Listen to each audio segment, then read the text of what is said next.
E aí, fala comigo, neste programa estamos trazendo ele, que é empresário, é do ramo musical, é religioso, é flamenguista, um dos responsáveis por fomentar a nossa cultura, não só aqui no Rio de Janeiro, mas como no Brasil.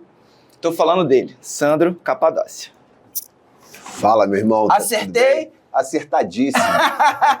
Sandro, obrigado por você ter aceitado o nosso convite. A gente vai contar um pouco da sua história, na música, da sua história como você começou, tá? Até os momentos atuais. A gente vai falar essas histórias e outras histórias que não couber aqui no programa, você que sabe, ó, comenta aqui embaixo, tá bom? Só histórias boas. Só histórias boas, histórias boas. Quero aproveitar e falar com você que acompanha a gente.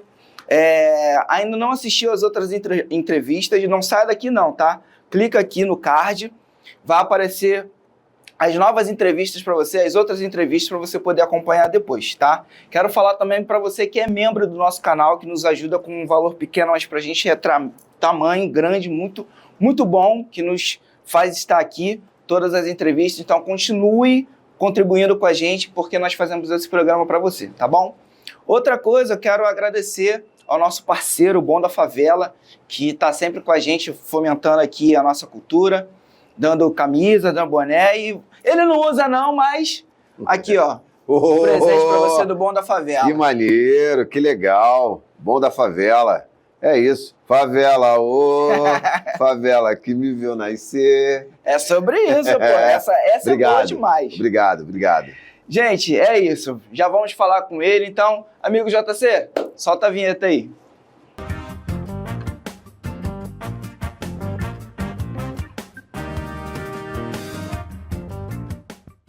Estamos com ele, que é um dos responsáveis, né, hoje também por fomentar a nossa cultura, como disse já, não só no Rio de Janeiro, mas no Brasil inteiro.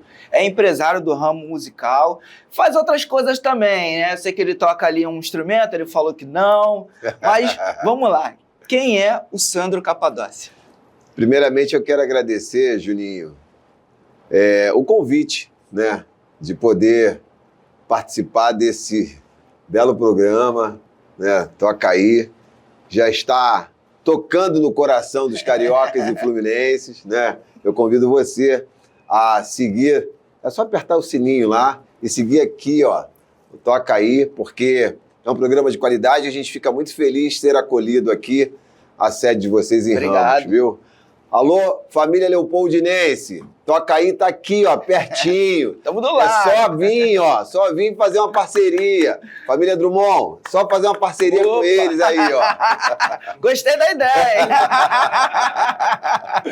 Olha só, irmão, Sandro Capadócia é um carioca que nasceu em Guadalupe. Aqui no Rio, né? No Rio de Janeiro, né? No subúrbio, né? Da nossa cidade maravilhosa. Uhum. Ainda ouso dizer que é maravilhosa. Sim. Porque eu tenho esperança de dias melhores, eu tenho esperança que nós possamos andar de forma muito íntegra, com menos violência, claro, muito mais paz e tranquilidade para todos nós, né? Então eu nasci em Guadalupe, depois eu vim aqui pertinho, em Olaria, morei em Olaria, na Rua Silvio Souza, esquininha da Igreja de São Geraldo, onde eu atravessava para curtir o Cacique de Ramos, que o meu tio trabalhava lá no Cacique. Trabalhava de quê? Ele ia escrever em tijolo de bicho. Antiga profissão. Se você não sabe o que é, busca saber. O meu tio ficava ali, já falecido, né? Ficava ali, escrevia debaixo da tamarineira. O Cacique não tinha essa repercussão toda que tem hoje, né? Mas tinha o seu glamour para nós, crianças, que jogávamos bola lá. Sim. Tinha quadra, era muito bacana. E a gente podia olhar os artistas de perto, bem pertinho. Bete Carvalho, o Bira Presidente, caramba, Arlindo, né?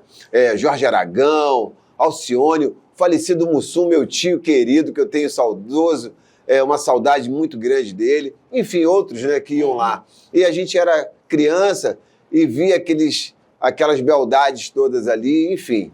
Dali eu mudei, vim para o Caxambi já na adolescência, fiquei lá até ficar adulto e hoje a gente já mora em outro espaço da cidade, que é na Zona Oeste, e graças a Deus a gente está vivendo, podendo percorrer parte, né, dos lugares aonde eu acabei de citar, com tranquilidade. Vim visitar os amigos, vim falar com os amigos, como agora estou aqui em Ramos, né, que é um lugar maravilhoso. Ramos é o berço também da cultura, porque tem o Cacique de Ramos e tem Imperatriz Leopoldinense. Agora, foi nesse período, antes de você se mudar para a Zona Oeste, né? Foi nesse período que você teve um contato maior com a música, porque você estava indo algumas vezes no Cacique de Ramos. Como é que foi isso para você? Foi uma experiência também ímpar, porque foi o seguinte, eu estava já morando lá no Caxambi e a gente criou um grupinho de pagode. Isso é normal aqui no Rio, tá? Isso é super normal. A gente criou um grupinho de pagode. Aí minha avó, que morava com ela, foi quem me criou, falou assim, como é que você vai criar um grupo de pagode? Você tem que estudar, aquela velha história, né? Mas eu falei, vó, não adianta, eu quero criar esse grupo de pagode. Então tá bom, nós fomos na antiga Mesbla. Minha avó, então o grupo vai ser seu. Ela comprou todos os instrumentos. Caramba! E aí eu distribuí pra rapaziada. Mas não tinha esse negócio de ser meu, ser seu. Era nosso, né? Como eu penso até hoje. É onde pinga no seca. É onde pinga no seca. A gente está sempre ali em conjunto, né? E aí a gente criou o pagode e um amigo, que já não está mais entre nós, que foi o Neguinho, né? Neguinho Pinga Fogo. Ele falou assim, ó, pô, cara, tua voz é um pouco mais forte que a nossa. Fica sendo você o Sandro Caxambi. E a gente acompanha. Eu, pô, me senti na época, falei, então vai ser eu mesmo. Mas aí você começou tocando o quê? Ou já cantava? Não, aí a gente veio, falei assim, a nossa escola tem que ser no Cacique. A gente tem que ir lá ver quem é que faz samba lá, quem é que toca lá. Aí a gente passou a vir ver Arlindo, como eu já falei anteriormente, Denis de Lima, Beto Sem Braço, né? Só fera na roda, né? E ver Guará, e ver o Aragão, né? Ver Luiz Carlos da Vila. E começamos, eu falei assim, ó, é assim que a gente tem que tocar, é assim que a gente tem que versar, é assim que a gente tem que compor.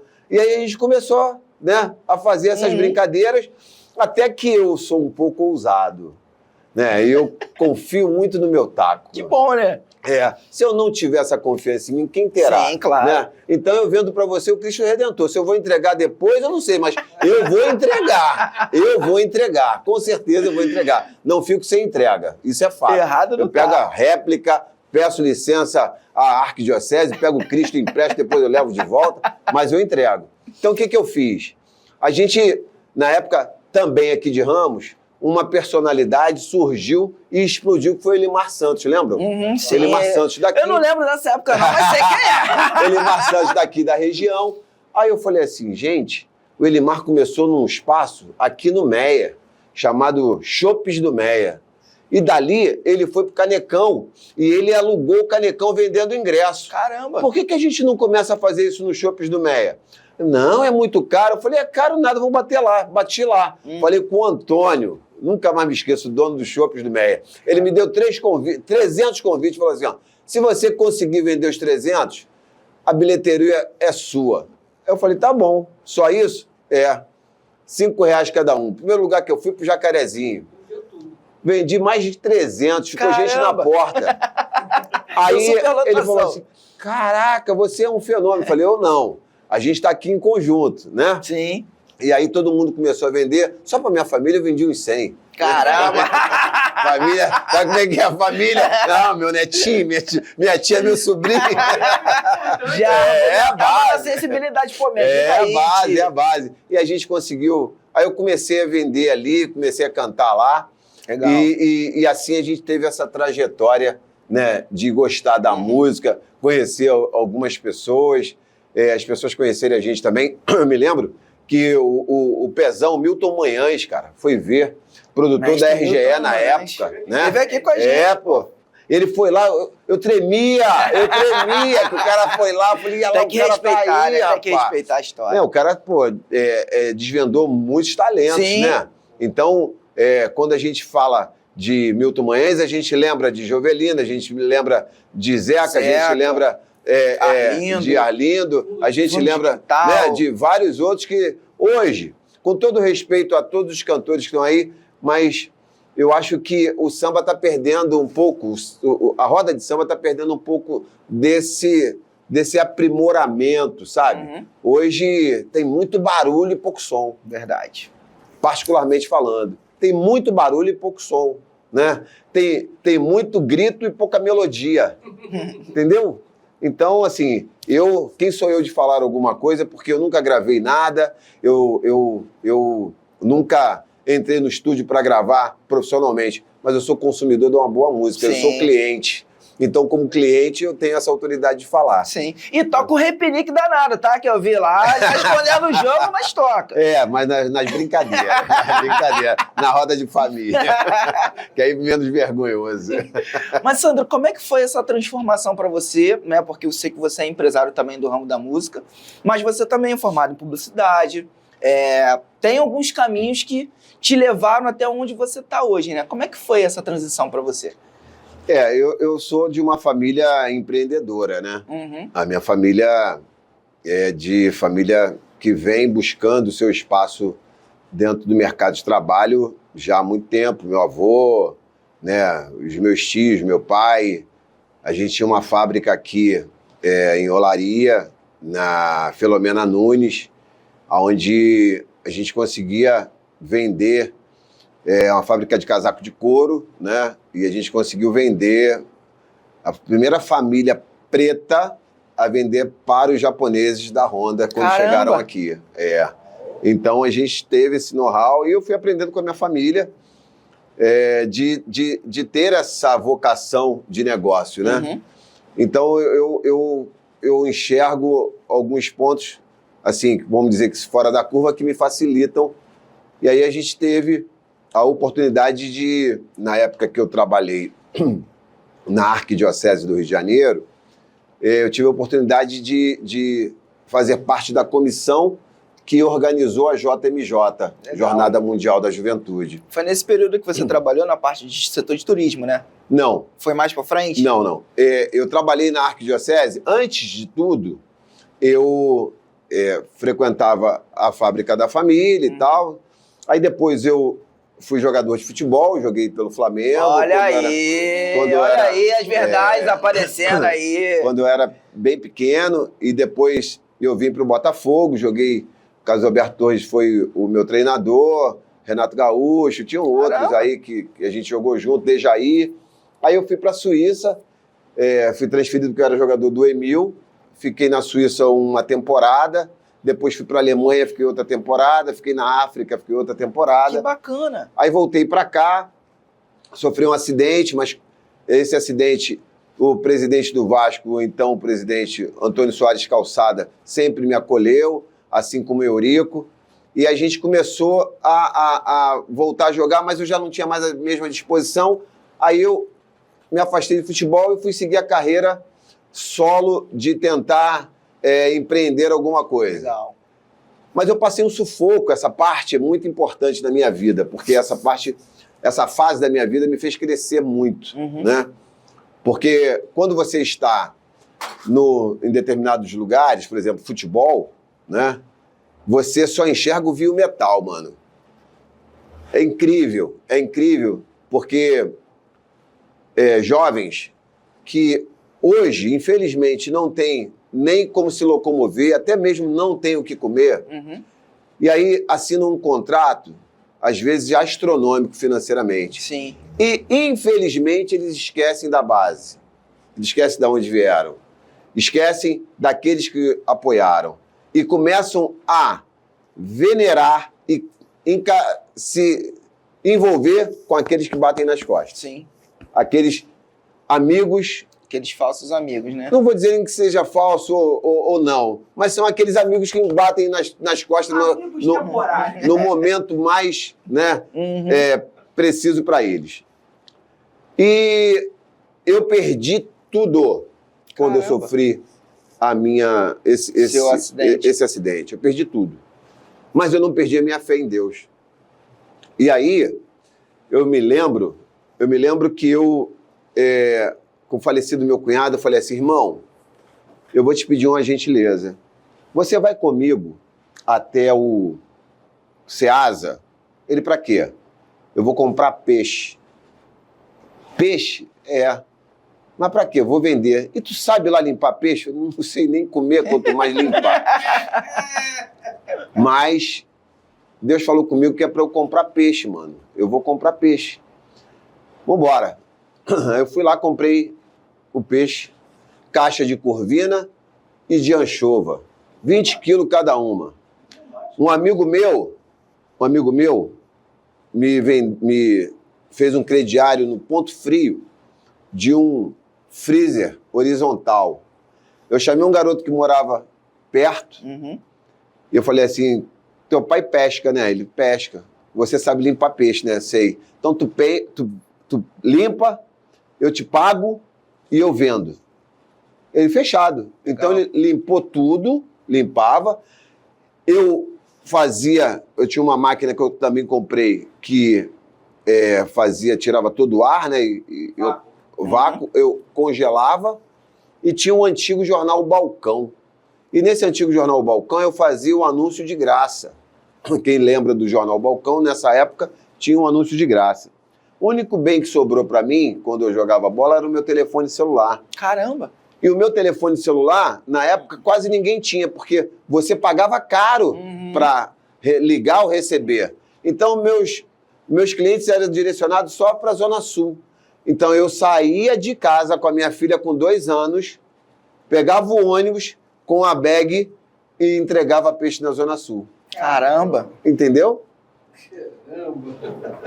Mas já tinha essa mente empreendedora. A minha filha não passou fome, que comia peixe pra caramba. Hoje é uma mulher muito inteligente, graças a Deus, que dizem que peixe abre ainda mais a mente. E eu sobrevivi durante 1 ano e meio fazendo isso. E porque, não sei se vocês sabem, o peixe é o símbolo do cristianismo. Sim. E o peixe é a multiplicação do pão e do peixe.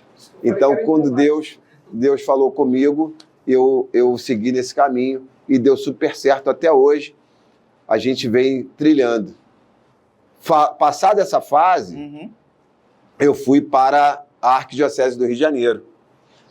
Eu vendia, um amigo tinha me convidado para vender uma máquina chamada Ricoh, que eu nunca mais chamei máquina copiadora de Xerox. Né? É a Ricoh. Ricoh, porque Xerox era concorrente. Era empresa, não é fotocópia. Aí eu falei assim, pô, na igreja fazem aqueles folhetos da missa. Então eu não tinha noção que cada missa tinha sua liturgia, né? E eu falei, cara...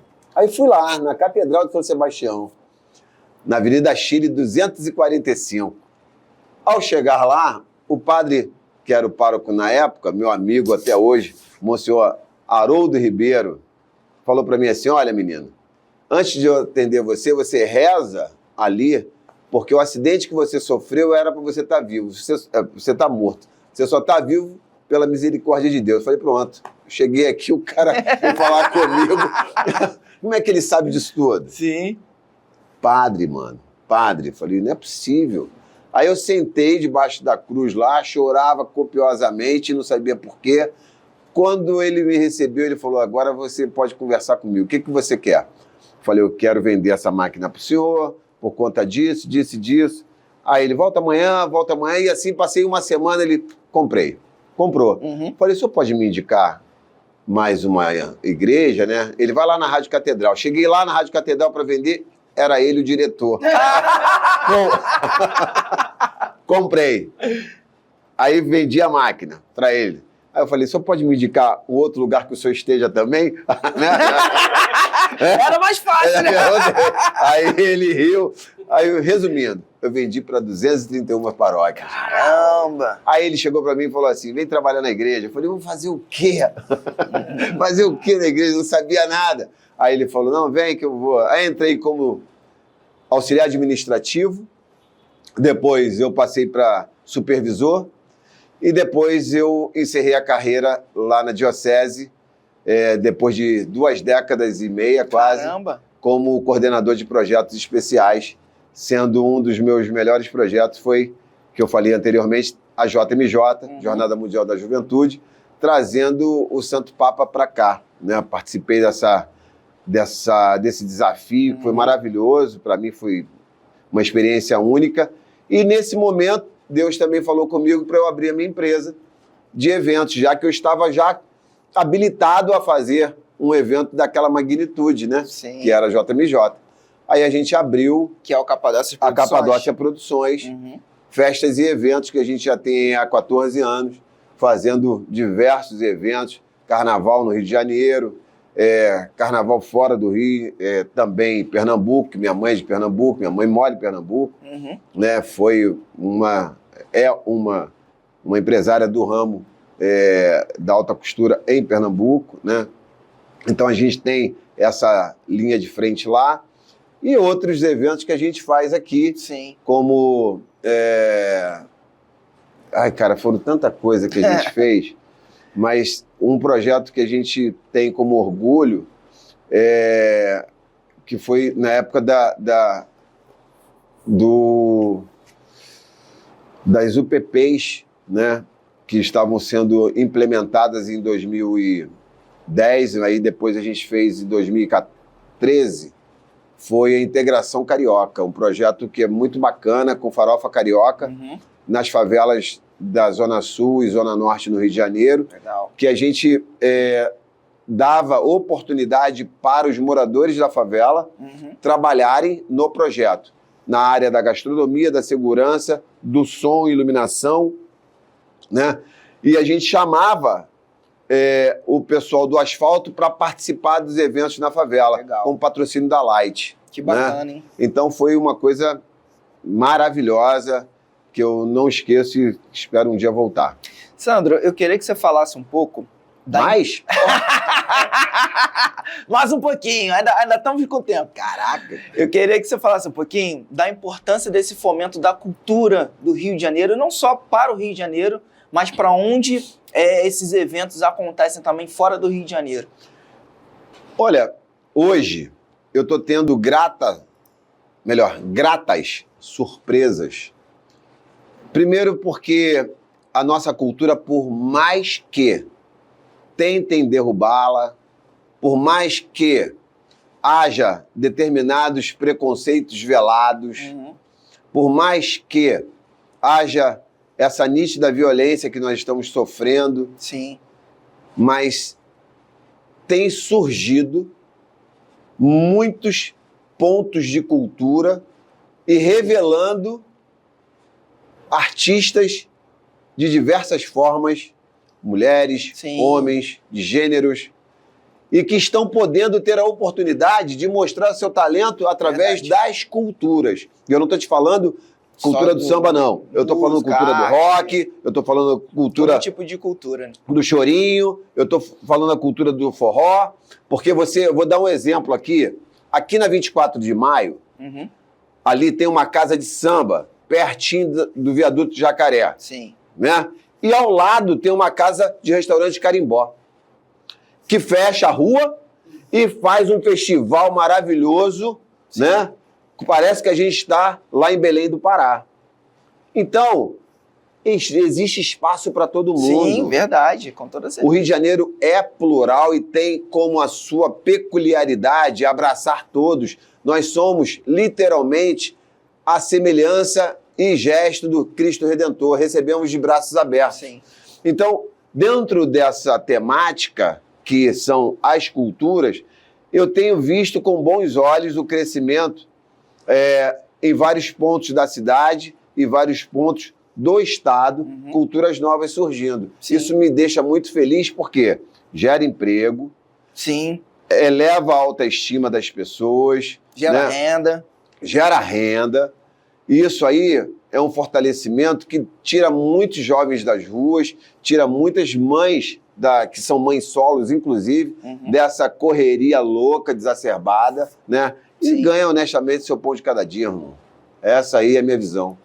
Sandro, fala pra gente também como é que é esse desafio de ser diretor de marketing da Liga RJ. Rapaz,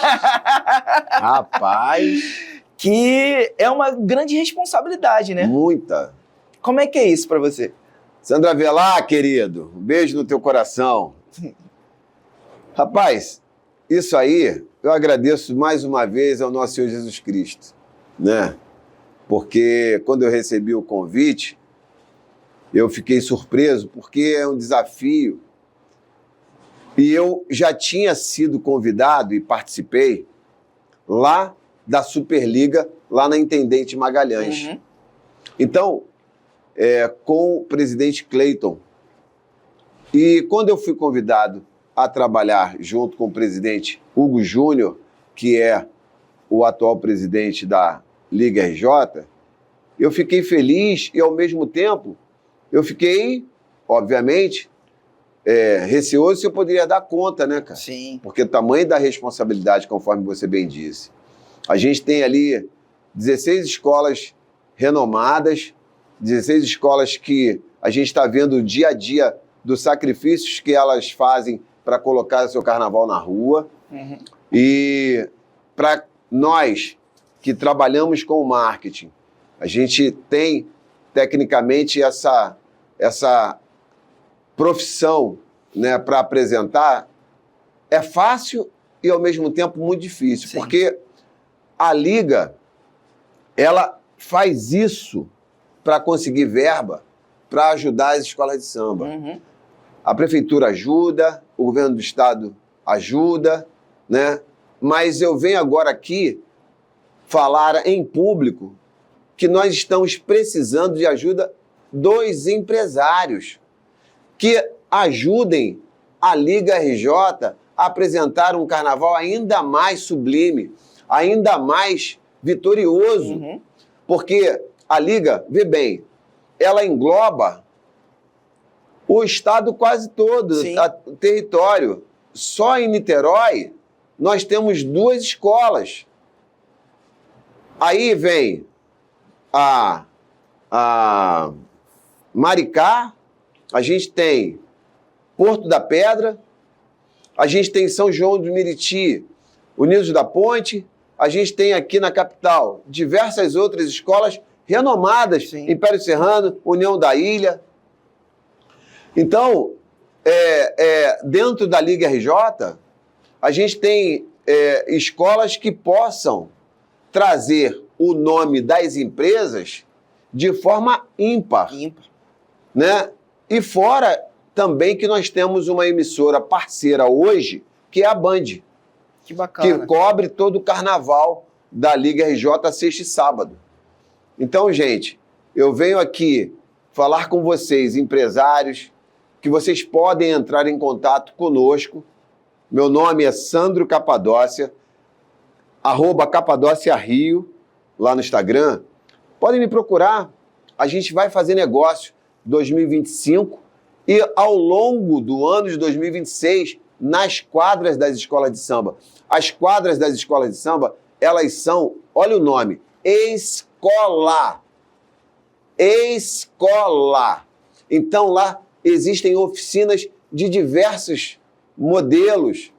Lá a pessoa entra sem saber sambar e sai sambando, mas ela entra ali e ela recebe dignidade, ela entende do respeito ao mais velho, ela entende do respeito às mulheres, ela entende o que é ser grupo, ela entende como podemos fazer para que o grupo saia vencedor. Então ela recebe ali a cidadania, que muitas vezes, infelizmente, as ruas não dão. Uhum, sim. E dentro de uma quadra de uma escola de samba, através das feijoadas, que muitos acham aquilo lá coisa de preto, é coisa de preto sim, e nós temos orgulho disso, porque nós somos a resistência que viemos e somos aqui a representatividade daqueles que conseguiram chegar. Sim, que pavimentaram, Que né? pavimentaram. Então a gente tem esse orgulho de dizer, nós vamos comer uma feijoada, vamos comer um mocotó, vamos comer um angu, vamos comer uma rabada, porque é nossa característica. E a gente convida todos a participarem delas. Ao contrário dos outros que não querem que nós estejamos juntos, nós não, nós agregamos. Sim. Essa é a nossa característica. Nosso sorriso é a nossa característica. Nosso samba é a nossa característica. A nossa raça é a nossa maior herança de orgulho. Sim, com toda certeza. Não é isso? Com toda certeza. E falei de novo demais. Sandra, para a gente poder finalizar, talvez você não enxergue dessa forma que eu vou colocar para você, que você é uma representatividade positiva, não só dentro do segmento musical, mas no segmento de eventos, de promover e fomentar a cultura. O que é que você pode falar para quem gostaria de seguir esse caminho, né, de também estar participando de alguma forma, de estar, né, revitalizando a nossa cultura, não só do Rio de Janeiro, mas uma cultura Grava isso aí, Cris. plural. O que você pode falar para essa pessoa que quer seguir nesse caminho? Bem, primeiramente, eu realmente não me sinto uma referência dentro desse contexto. Fico muito feliz por você denominar vamos botar essa situação para mim. Sim. Né? Existem tantos outros que eu me espelho por aí, né? Para a gente poder chegar onde a gente quer. A vida não é fácil. Verdade. Para ninguém. Eu acredito que pode ser um pouquinho mais fácil para uns, mas esse mais fácil para uns, você vê aí pessoas que têm condições financeiras abastadas, se matando, chorando pelos cantos, não são felizes. E nós, né, também temos nossos problemas, mas a gente encara, a gente vai para cima, a gente corre atrás. Sim. Eu costumo dizer que a gente corre na frente. Então, o que eu tenho para dar como sugestão e incentivo é o seguinte: não desista dos seus sonhos, não desista dos seus objetivos. Vai ter sempre alguém que vai falar no teu ouvido que você não vai conseguir, que você não é capacitado ou capacitada, que isso não é para você. Ok. Você absorva somente aquilo que você achou que é interessante e jogue fora o restante. Avance com prudência, recue estrategicamente, mas não desista nunca dos seus objetivos. E eu vou te falar o motivo. Eu estou formado em publicidade. Sim. E voltei ontem a cursar o direito, que é o meu sonho. Que bacana. Então, eu vou ser um dos melhores advogados da Federação do Brasil e do Estado do Rio de Janeiro em breve. Vocês verão. Pô, você é soberbo. Não, se eu não falar que eu vou ser melhor, você vai me contratar? Como? Alguém precisa confiar. Então eu confio em mim, eu confio na minha capacidade e você também precisa fazer isso. Você precisa confiar em você, naquilo que você vê de melhor para você. Estude, se capacite, não entre em pilha errada e avance sem pisar na cabeça de ninguém, com muita humildade, perseverança, porque o sol nasce para todos. Nada de falar que, moro no morro, aqui não tem oportunidade, minha casa vai cair. Olha, o mimimi existe para quem quer mimimi. Agora, para quem quer se escorar nas oportunidades, não deixa o cavalo passar selado debaixo da tua janela, não. Multa nele e corre, tá? Porque se cair, levanta e sobe nele de novo. Se cair, levanta e corre dele de novo. Nada de ficar no chão. Vamos para cima. Verdade. Sensacional. Sensacional. Escuta as palavras da experiência. Sandra, eu quero te agradecer por todo o seu carinho. Obrigado. Né?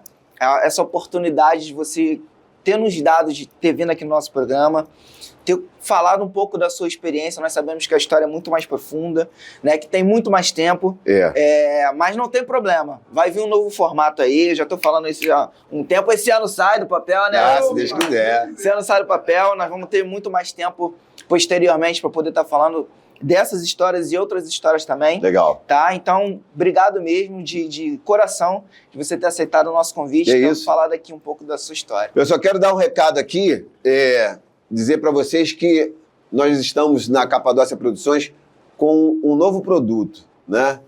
Que é o Rubro Negro Samba Show. Ah, é verdade. É um produto que é de uma rapaziada. Lembra daquele meu sonho lá atrás do grupo de pagode? Tá voltando agora, né? Com o Rubro Negro Samba Show. A gente está agora fazendo alguns eventos, né? Entra lá no Instagram, @Rubro Negro Samba Show Oficial. E quero que vocês acompanhem, nos convidem a fazer festa de casamento, aniversário, batizado, formatura, confraternização. A gente vai. A gente só quer ser feliz e fazer com que os nossos parceiros e clientes fiquem ainda mais felizes. E para quem disse que eu não uso boné... Favela, favela de Minas.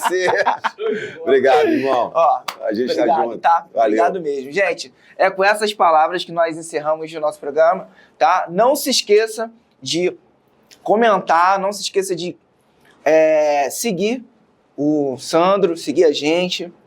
Nós estamos aqui por você também, tá bom? Até o próximo programa, se Deus quiser, e toca aí. Axé.